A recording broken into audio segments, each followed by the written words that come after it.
Ola a todos e a todas. Hoxe imos descubrir algo super importante. Imos ver como se organiza o noso país para que todo funcione, vaya, como un reloxo. Listos? Pois veña, imos aló. A ver, pensade nesto. España é moi grande. Entón, para que todo se puida xestionar ben, xa sabedes, dende as rúas da nosa vila ata as decisións máis importantes, pois divídese en diferentes niveis. É como un crebacabezas xigante, onde cada peciña ten a súa función. E cales son esas pezas do crebacabezas? Pois, basicamente, son tres. Primeiro, os municipios, que son a peza máis pequeniña. Despois veñen as provincias, que son un grupo de municipios xuntos. E por último, as comunidades autónomas, que xa son as pezas máis grandes. Imos ir véndolas unha por unha, vale? Moi bien, pois, imos ao lío. Imos comenzar polo principio de todo, por a base, polo que temos máis pretiño de nós no día a día. Falamos do municipio. O municipio é, por así decilo, a nosa casa máis inmediata. Pode ser a vila onde vivimos, o noso pobo, ou a cidade enteira. É ese territorio onde facemos a nosa vida, que pode estar formado por un sitio só ou por varios. E o seu centro, o seu corazón é o concello.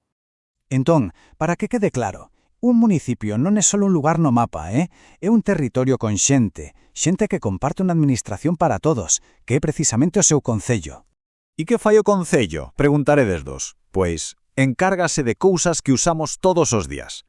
O goberno do concello, co seu alcalde ou alcaldesa e os concelleros, son os que se aseguran de que os parques estean ben bonitos, de que recollan o lixo, de que haxa luz nas rúas cando é de noite, en fin, son os responsables de que todo o que nos rodea funcione como debe. Vale, perfecto. Xa temos a primeira peza do noso crebacabezas, o municipio. Ahora, imos subir un nivel. Que ocorre se xuntamos varios deses municipios? Pois que temos unha provincia. Imaginade isto, varios municipios que son veciños, que están pegariños uns aos outros, e que por razóns de historia ou simplemente porque están preto, se agrupan. Pois esa unión, esa área máis grande que forman, é o que chamamos provincia. Así que, en poucas palabras, unha provincia é un conxunto de municipios. É como en calquera equipo, non si? Sempre hai unha cidade principal, unha especie de capitán. Pois iso, cada provincia ten a súa capital.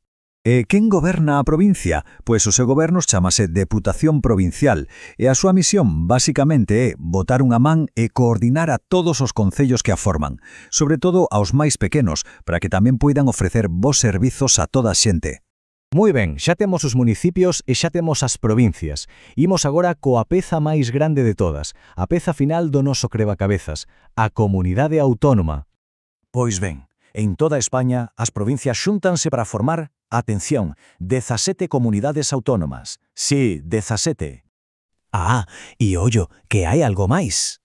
Tamén temos dúas cidades cunha situación un pouco especial. Son as cidades autónomas de Ceuta e Melilla. É un detalle importante, así que non os quecedes. A lógica, se vos fixades, é a mesma de antes. Se unha provincia era un grupo de municipios, pois unha comunidade autónoma é un grupo de provincias. Provincias que teñen en común cousas como a súa historia, a súa cultura. Por exemplo, a nosa, Galicia, seguro que o sabedes, está formada por 4 provincias. E o máis interesante de todo isto é que cada comunidade ten o seu propio goberno. Vaya, que tenen as súas propias institucións. Teñen un parlamento, que é onde se fan as leis para esa comunidade, teñen un goberno, co seu presidente ou presidenta, que se ocupa de que todo vaya ben, e ata teñen un tribunal superior de xustiza, para asegurar que as leis se cumplan. Xenial! Xa vimos todas as pezas do crebacabezas. Ahora, para que non quede ninguna dúbida, imos poñelo todo xunto e ver o mapa completo. A ver que tal quedou.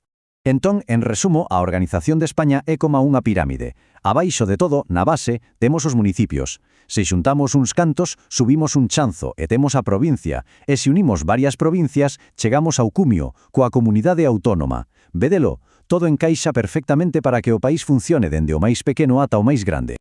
E sabedes que é o mellor de todo, que con isto que acabamos de aprender, mañana na clase imos ver como funciona todo isto na práctica, aquí mesmo, na nosa comunidade en Galicia. Así que, a repasar un pouquiño, Vémonos na clase. Ata mañá.